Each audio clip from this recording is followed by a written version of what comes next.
Binawi o nirikant ng 4 sa 18 nagpakilalang dating bodyguard ni dating Congressman Zaldico ang kanila pong salaysay na naghatid sila ng mali-maletang pera kina Ko, Pangulong Bongbong Marcos at dating House Speaker Martin Romualdez. Saksi, si Marie Zumali, exclusive. Noong February 2026, lumabas sa publiko ang 18 mga lalaking nagpakilalang dating security ni dating Congressman Zaldico, ang ilan sa kanila mga dating Marines. Sa kanilang affidavit, sinabi nilang naghatid umano sila ng mali-maletang pera kina dating Speaker Martin Romualdez, kay Ko at maging kay Pangulong Bongbong Marcos. 4 sa kanila humarap sa akin kanina. Ang sinabi nila sa akin, binabawi na nila ang mga nauna nilang sinabi at kwento. Gusto lang po namin mag-recant na po, ma'am, at para mabinabawi na po namin yung mga unang salaysay namin. Gusto na namin po manahimik dahil sa ngayon ay dad kami ng mga kaso, mga banta sa buhay namin. Kaya pag-isip-isipan namin na binabawi na po namin yung mga salaysay po namin. Hindi sila nagpakita ng mukha sa kamera dahil sa matinding bantaraw sa kanilang buhay.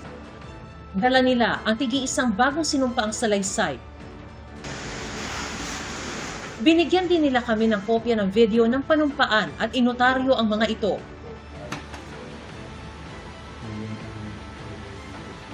Bakit niyo gustong bawiin?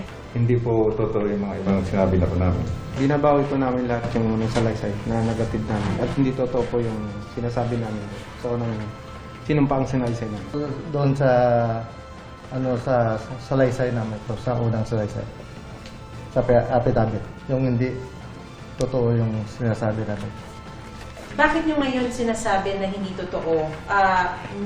Pero noon kasi pinanindigan nyo eh. Parang naguguluhan pa kami noon. Tapos, ang nagawa ng affidavit namin po ay hindi kami po. Sa kanilang bagong affidavit, sinabi nilang binabawi na nila ang nauna nilang mga aligasyon laban kina Marcos, Romualdez, Ko at iba pa. Pumirma lang sila sa joint affidavit dahil sa pangakong pera. Una kasi dyan, ma'am, may mga pangako po sa amin.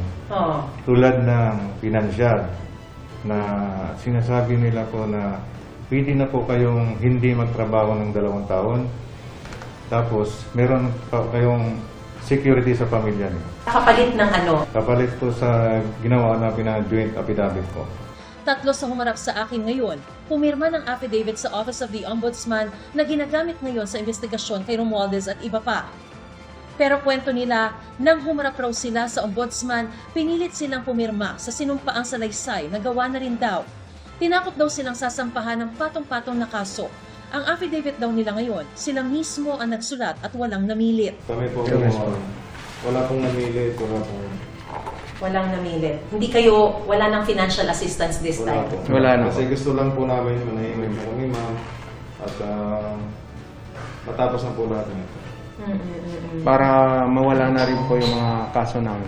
2 buwan na raw pinag-iisipan ng mga tinaguriang Maleta Boys na ito na bawiin ang una nilang mga salaysay hanggang sa maging buo na raw ang kanilang loob at i-execute ang mga bagong affidavit 2 linggo na nakalilipas.